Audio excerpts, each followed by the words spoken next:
Sebelum Rasulullah melakukan hijrah ke Madinah, terlebih dahulu Allah memuliakannya dengan peristiwa Isra dan Mi'raj. Isra artinya perjalanan yang dilakukan oleh Rasulullah pada malam hari dari Mekah ke Baitul Maqdis di Yerusalem. Kemudian masih pada malam itu juga kembali ke Mekah. Adapun Mi'raj berarti dinaikkannya Rasulullah ke alam langit.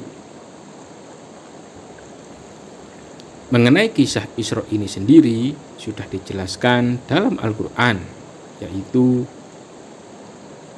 Maha Suci Allah yang telah memperjalankan hambanya pada suatu malam dari Masjidil Haram ke Masjidil Aqsa yang telah diberkahi sekelilingnya, agar kami perlihatkan kepadanya sebagian dari tanda-tanda kebesaran kami.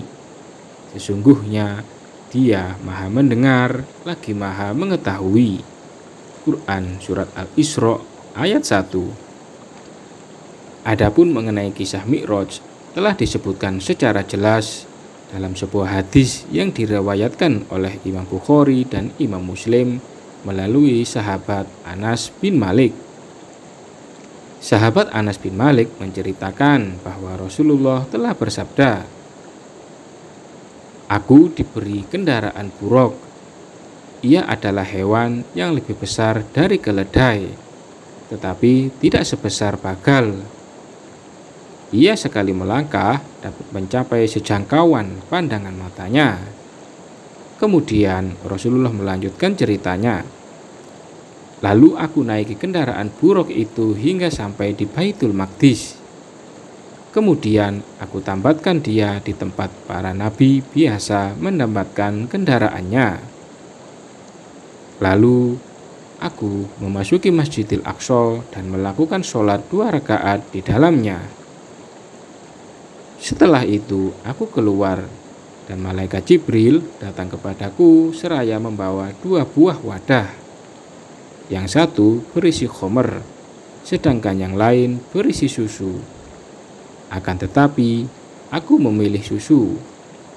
Lalu malaikat Jibril berkata, 'Engkau ternyata telah memilih fitrah, yakni dinul Islam.' Kemudian malaikat Jibril membawaku naik ke langit. Sesampainya di pintu langit, malaikat Jibril meminta pintu langit agar dibuka. Lalu ada yang bertanya, 'Siapakah engkau?' Malaikat Jibril menjawab, 'Aku Jibril.' Lalu ada yang bertanya lagi, 'Siapakah yang bersamamu?' Malaikat Jibril menjawab, 'Muhammad.' Ia bertanya lagi, 'Apakah dia telah diutus untuk menghadap kepadanya?' Malaikat Jibril menjawab, 'Ya, dia telah diutus untuk menghadap kepadanya.' Kemudian pintu terbuka. Tiba-tiba muncul Nabi Adam. Lalu ia menyambutku dengan hangat sekali, dan ia berdoa untuk kebaikanku. Selanjutnya, malaikat Jibril membawaku naik ke langit yang kedua. Jibril meminta supaya pintu dibuka. Lalu ada yang bertanya, 'Siapakah engkau?' Jibril menjawab, 'Aku Jibril.' Ia bertanya lagi, 'Dan siapakah yang bersamamu itu?' Jibril menjawab, 'Muhammad.'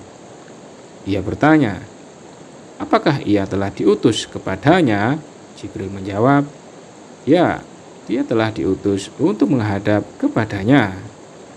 Lalu pintu dibuka. Tiba-tiba aku bertemu dengan 2 orang nabi anak bibiku, yaitu Yahya dan Isa ibnu Maryam. Keduanya menyambutku dengan hangat, dan keduanya berdoa untuk kebaikanku. Kemudian Jibril membawaku naik ke langit yang ketiga, dan malaikat Jibril mengulangi apa yang telah dikatakan sebelumnya. Lalu pintu langit dibuka untuk kami. Maka tiba-tiba aku bertemu dengan Nabi Yusuf, dan ternyata dia telah dianugerahi separuh ketampanan. Lalu ia menyambutku dengan hangat dan mendoakan kebaikan untukku. Lalu Jibril membawaku naik ke langit keempat, dan ia mengulangi lagi tanya jawab yang semula tadi. Kemudian pintu langit dibuka, dan tiba-tiba aku bertemu dengan Nabi Idris. Ia menyambutku dengan hangat dan mendoakan kebaikan untukku. Allah telah berfirman dalam surat Maryam, dan kami telah mengangkatnya ke martabat yang tinggi. Quran Surat Maryam ayat 57. Kemudian Jibril membawaku naik ke langit yang kelima, dan ia menyebutkan jawaban yang seperti semula. Maka tiba-tiba aku bertemu dengan Nabi Harun. Lalu ia menyambutku dengan hangat dan mendoakan kebaikan untukku. Kemudian malaikat Jibril membawaku naik ke langit yang keenam, dan ia memberikan jawaban seperti semula. Tiba-tiba aku bertemu dengan Nabi Musa. Lalu ia menyambutku dengan hangat dan mendoakan kebaikan untukku. Kemudian malaikat Jibril membawaku naik ke langit yang ketujuh. Lalu ia menyebutkan jawaban seperti semula. Tiba-tiba aku bertemu dengan Nabi Ibrahim yang sedang menyandarkan punggungnya ke Baitul Ma'mur. Ternyata Baitul Ma'mur itu setiap hari dimasuki oleh 70.000 malaikat, di mana mereka tidak kembali lagi ke situ sesudah memasukinya. Kemudian malaikat Jibril membawaku ke Sidratul Muntaha. Ternyata daun-daunnya sebesar telinga gajah dan buahnya seperti gentong yang besar. Maka tatkala ia tertutup oleh perintah Robku, tiba-tiba ia berubah. Kala itu tampak sangat indah sehingga tidak ada seorang pun dari makhluk ciptaan Allah yang mampu menggambarkan keindahannya. Kemudian Allah memberikan wahyu kepadaku secara langsung. Dia mewajibkan kepadaku dan umatku ibadah sholat sebanyak 50 kali untuk setiap siang dan malam hari. Kemudian aku turun menemui Nabi Musa. Dan Nabi Musa bertanya, apakah yang telah diwajibkan oleh Robmu terhadap umatmu? Lalu aku menjawab, 50 kali sholat. Nabi Musa berkata, kembalilah menemui Robmu dan mintalah keringanan daripadanya, karena sesungguhnya umatmu tidak akan mampu melakukan hal tersebut. Sebab aku telah menguji dan mencoba kaum Bani Israel. Maka aku kembali kepada Robku dan aku bertanya kepadanya, wahai Robku, ringankanlah beban umatku. Lalu dia mengurangi kewajiban itu sebanyak 5 sholat. Setelah itu aku kembali kepada Nabi Musa. Lalu aku berkata bahwa dia telah mengurangi kepadaku sebanyak 5 sholat.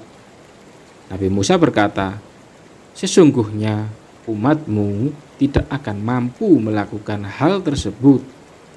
Maka sebaiknya engkau kembali kepada Robmu untuk meminta keringanan daripadanya.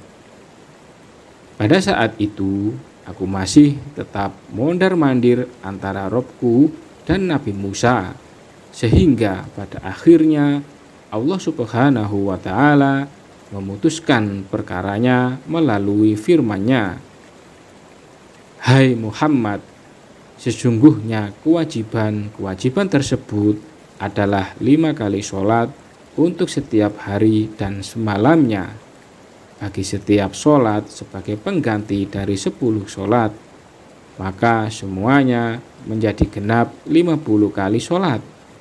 Dan barang siapa yang berniat untuk melakukan kebaikan, kemudian ia tidak melaksanakan niatnya itu, maka dituliskan baginya pahala 1 kebaikan.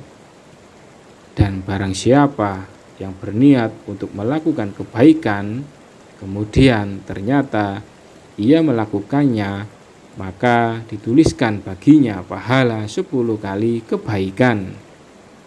Dan barang siapa yang berniat untuk melakukan keburukan, kemudian ia tidak mengerjakannya, maka tidak dituliskan baginya sesuatu pun. Dan barang siapa berniat melakukan keburukan, kemudian ternyata ia melakukannya, maka ditulislah baginya dosa 1 kali keburukan. Kemudian aku turun hingga sampai kepada Nabi Musa. Lalu aku ceritakan kepadanya apa yang telah aku alami. Akan tetapi ia masih tetap mengatakan, "Kembalilah kepada Rabb-Mu dan mintalah keringanan lagi daripadanya." Maka aku jawab, "Aku telah bolak-balik kepada Rabb-Ku sehingga aku merasa malu terhadapnya." Hadis ini diriwayatkan oleh muttafaqun alaih melalui sahabat Anas bin Malik. Pada malam itu juga Rasulullah kembali turun ke bumi. Kemudian pada keesokan harinya Rasulullah berangkat menuju ke tempat orang Quraisy berkumpul. Di situ Rasulullah menceritakan kepada mereka tentang apa yang telah dialaminya semalam. Sebagian dari kaum Quraisy ada yang mengejek dan sebagian lain meletakkan tangannya di kepala mereka sebagai ungkapan rasa takjub, tetapi dibarengi rasa ingkar. Ternyata peristiwa itu mengakibatkan murtadnya orang-orang yang masih lemah imannya. Selanjutnya, orang-orang bergegas menemui Abu Bakar. Tetapi Abu Bakar berkata kepada mereka, "Jika benar Rasulullah mengatakan hal tersebut, niscaya apa yang dikatakannya itu benar."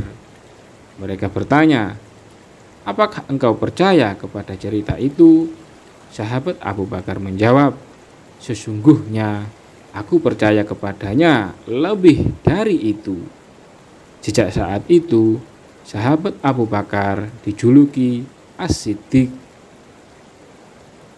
Pada pagi hari setelah malamnya Rasulullah melakukan Isra, malaikat Jibril datang mengajarkan cara sholat dan ketentuan waktu pelaksanaannya kepada Rasulullah. Malaikat Jibril memberikan contoh kepada Rasulullah.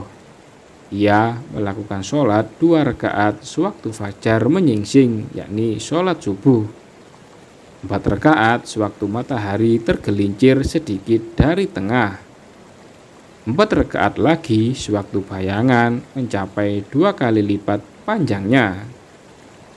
3 rakaat sewaktu matahari tenggelam dan 4 rakaat sewaktu mega merah lenyap. Sebelum disyariatkannya ibadah sholat 5 waktu, Rasulullah hanya melakukan sholat 2 rakaat pada pagi hari dan 2 rakaat pada sore harinya seperti yang telah dilakukan oleh Nabi Ibrahim alaihi salam. Wallahu a'lam bishawab.